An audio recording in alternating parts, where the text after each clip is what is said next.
1.5 വർഷമായി ഖത്തറിലെ ജയിലിൽ കഴിയുന്ന ഭർത്താവ് ചെമ്പൻ അബ്ദുൽ നാസറിനെ മോചിപ്പിക്കാൻ പൊതുജനങ്ങളോട് സഹായം തേടി ഭാര്യ സുബൈദ.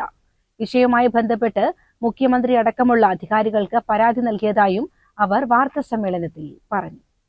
ഖത്തറിൽ അബ്ദുൽ നാസറിന്റെ ഉടമസ്ഥതയിൽ ഉണ്ടായിരുന്ന സ്ഥാപനം ലാഭവിഹിതം നൽകാമെന്ന വ്യവസ്ഥയിൽ ഏറ്റെടുത്ത സ്പോൺസറും മാനേജരും വാഗ്ദാനം ലംഘിച്ചതാണ് കേസിന് ആധാരം. തുടർന്നുണ്ടായ സാമ്പത്തിക ബാധ്യതകളാണ് അബ്ദുൽ നാസറിനെ ജയിലിലാക്കിയത്. ജയിൽ മോചിതനായി നാട്ടിലെ വീടും പറമ്പും പണയം വെച്ച് 75 ലക്ഷം രൂപ സുഹൃത്തുക്കൾ മുഖേന കൈമാറിയെങ്കിലും തുക ഔദ്യോഗികമായി കൈമാറാത്തതിനാൽ മോചനം സാധ്യമായില്ല. നിലവിൽ 1 കോടി രൂപ അടച്ചാൽ മാത്രമേ ജയിൽ മോചിതനാവാൻ സാധിക്കൂ എന്നാണ് കുടുംബത്തിന് ലഭിച്ച വിവരം.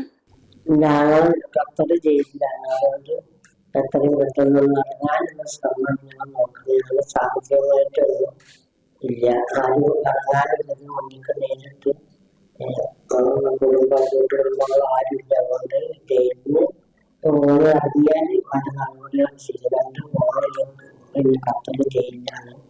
കൂടുതൽ കാര്യം കമ്പനികൾ നടത്തിക്കൊണ്ടിരുന്ന സാമ്പത്തികമായിട്ടുള്ള ഇതൊക്കെ ഉണ്ടായിരുന്നു.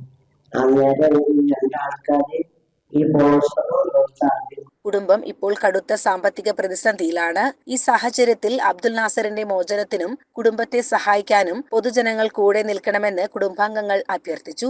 വാർത്താ സമ്മേളനത്തിൽ അബ്ദുൽ നാസറിന്റെ മകൻ ഷൻഫാസ്, ഷൗക്കത്ത് അലി അരീക്കോട് എന്നിവരും പങ്കെടുത്തു.